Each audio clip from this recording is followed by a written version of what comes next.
جرائد وكقبتي مقالة مقدشة تليها عيدا كبوليس كصومالية جنرال علي حسن لويان كاسو فافاهين كقبحيين هوري لو قبتي قرون كديارة ذها مقدشو كاو اي قعدت كدقين عيدا مدى امان كقرون كديارة ذها اللي وتي وحيابه سوجرا دريرة يبضو قوى اولوغ شكية إنيهين وحيابها قرحاب وحانا عيدا مدى امانكو dabadeed ay dhigeen xabsiga isagoona in muddo ah baaritaan ku socday kadib ugu dambeyn la soo taagay maxkamad taasoo uu taliyuu sheegay inay dambi ku weyday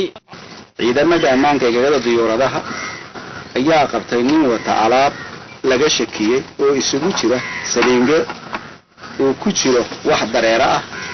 wax sida bool baraha u cad iyo dareere kale oo ku jira caag yar ninkaas ciidanka ammaanka ayaa xiray alaabtii waa laga qaaday waxaana lagu bilaabay baaritaan dheer oo ku saabsan ninka iyo walxaha uu watay eedaysanaha waxa uu sheegay in uu u socdo magaalada Gaalkacyo ee dalka Soomaaliya alaabta uu watana waxa uu sheegay in loo isticmaalo caddaynta filimada iyo nagatiijada raajooyinka khabiir ku shaqo leh howlaha qaraxyada ayaa alaabtii baaritaan ku bilaabay waxa uu soo saaray qiimayn uu sameeyay kadib in alaabtaasi aanay diyaarad qarxin karin ama soo ridi karin inkastoo ay khatar ku tahay duulimaadka sida daraadeed ninkii iyo alaabtii waxa loo gudbiyay xeer ilaalinta maxkamadda si loo baaro bishii December 12keedii 2009 ayaa maxkamaddii ay dhacday maxkamaduna ninkii dambi cad waa ay ku weysay waana sii deysay inkastoo hay'adaha shaqada ku leh ay gal u fureen baaritaan arinta la xiriirana ay wali wadaan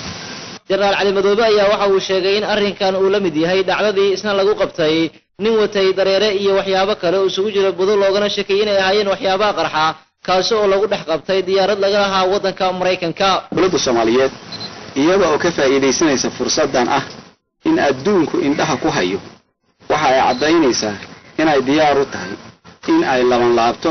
iskaashiga nagala dhaxeeya dawladaha dunida gaar ahaan dawladda Mareykanka maadaama ay caddahay in ay isku eg yihiin arrinta Muqdisho ka dhacday iyo isku daygii la isku dayay in la qarxiyo diyaaradii dhawaan